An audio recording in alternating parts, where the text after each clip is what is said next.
Hello दोस्तों, कैसे हैं आप सब। आज की हमारी कहानी का नाम है तुलना। अगर अच्छी लगे तो चैनल को लाइक शेयर और सब्सक्राइब करना ना भूलें। देखो शर्मा जी की बहू कितनी समझदार है। इसे कहते हैं एक आदर्श बहू। इसे कहते हैं माता पिता के संस्कार। अपनी सास ननद की कितनी सेवा करती है, सारे घर का काम कितनी तेजी से करती है। और एक मेरी बहू है जिससे कोई काम ठीक से नहीं आता। हाँ, जॉब वाली बहू है देखो, और तुम्हारी बहू को देखो, कुछ नहीं करती। अम्मा जी और ननद रानी सुबह से ही ताने मारने में लगी हुई थी। आभा यह सोच रही थी कि आखिरकार मेरी सेवा में कहाँ कमी रह गई। हमेशा दूसरों की बहुओं का ही पलड़ा हमसे भारी क्यों होता है।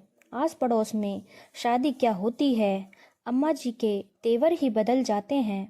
दूसरों की बहू में आदर्श बहू नजर आने लग जाती है और खुद की बहुओं में हमेशा कमियां नजर आती हैं। आभा अम्मा जी की बड़ी बहू है। अम्मा जी कहने को तो 65 साल की हैं, लेकिन आस पड़ोस के लोग उन्हें इसी नाम से पुकारते हैं। काफी पहले ही उनके पति इस दुनिया से सिधार चुके हैं। उनके 2 बेटे हैं, बड़ा बेटा महेश और बहू आभा। छोटा बेटा नरेश और उसकी पत्नी अंशु और एक बेटी मनु है जिसकी शादी हो चुकी है, लेकिन अम्मा जी की मेहरबानी से ससुराल से ज़्यादा अपने पीहर में नजर आती है। 2 प्यारे प्यारे पोते हैं। अम्मा जी को अपने बच्चे सर्वगुण संपन्न और बहुएं कामचोर नजर आती हैं। उनकी इसी आदत के चलते अंशु तो अपने पति के साथ दूसरे शहर में रहती है। कभी कभी किसी तीज त्योहार पर आना होता है तो इस कान से सुनकर उस कान से निकाल कर चली जाती है। लेकिन सास ननद की बातों को भुगतना तो आभा को ही पड़ता है। आभा की शादी को 7 साल हो चुके हैं, लेकिन उसके बावजूद भी आदर्श बहू बनते बनते वह अपनी पहचान कहाँ खो गई उसे खुद ही नहीं पता। शादी से पहले जॉब करती थी, लेकिन शादी के बाद अम्मा जी ने 10 बहाने करके जॉब छुड़वा दी कि बाद में ज्वाइन कर लेनी। जो जॉब छोड़ी आज तक दोबारा ज्वाइन नहीं कर पाई। घर के कामों से ही फुर्सत नहीं मिलती। अम्मा जी के भाई के घर में शादी थी तो वापस आने के बाद उनकी नई बहू के भी अम्मा जी ने खूब तारीफ के पुल बांधे। देखो, जॉब करने वाली बहू है, घर और जॉब दोनों संभालती है। और एक हमारी को देखो, कुछ नहीं कर पाती।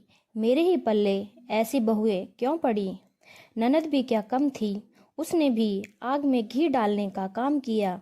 अरे माँ, तू तो रहने दे। जब बैठे बैठे सब कुछ खाने को मिल रहा है तो क्यों कोई काम करे।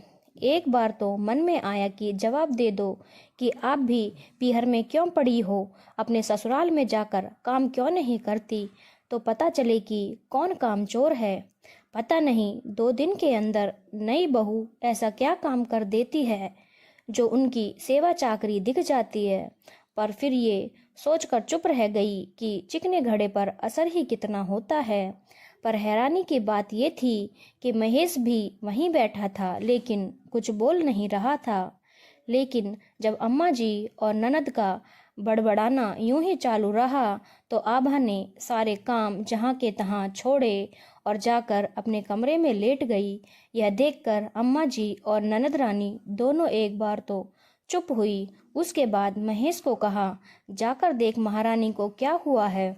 आभा को अंदर सब कुछ सुनाई दे रहा था। उसने वहीं से आवाज लगाकर कहा, अम्मा, कामचोर बहू काम नहीं करती, अपने आप कर लो अपने घर का काम। शर्म नहीं आती जो बात का बतंगड़ बना रही है। मैं तो इसलिए कहती हूँ कि कम से कम 2 बातें ढंग की सुनेगी तो तेरी ही जिंदगी सुधरेगी। मैं कहाँ बतंगड़ बना रही हूँ, मैं तो आप ही लोगों की बात पर अमल कर रही हूँ। एक बात बताइए मुझे, कहाँ जाते हैं वहीं आपको आदर्श बहू नजर आती है। आप आदर्श बहू की तुलना मुझसे करती हैं और एक तराजू बनाया हुआ है आपने एक आदर्श बहू का और उस तराजू में हमेशा पलड़ा आपकी बहू का है ही हल्का क्यों होता है। 7 साल हो गए आदर्श बहू बनते बनते, पर आज तक तो बन नहीं पाई, कुछ और ही बनकर रह गई मैंने आप लोगों के लिए जॉब तक छोड़ा, अपना सुकून छोड़ करके आप लोगों को खुश करने में लगी रही, लेकिन कभी आदर्श बहू नहीं बन पाई।